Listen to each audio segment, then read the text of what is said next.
के भो कान्छी कहाँ टोक्यो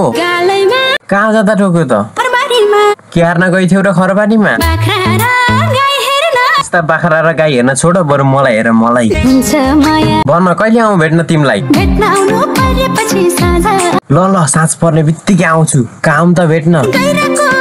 गइराको बारीमा ल ल भेट्न आउँदा चाहिँ के ल्याइदिउँ त तिमीलाई काँचो बेलौती ल ल भइहाल्छ नि म त तिमीलाई बेलौती खुवाउँछु अनि तिमी चाहिँ मलाई के खुवाउँछौ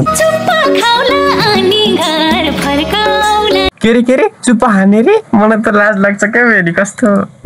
ए थोरै धेरै भए पनि चुप्पा खान त लाज लागिहाल्छ नि बरु यस्तो गरौँ न भेट्ने मात्रै चुप्पा चाहिँ नखाने ल त्यसो भए ओठमा अचेको चुप्पा नखाने ल गालामा मात्रै खाने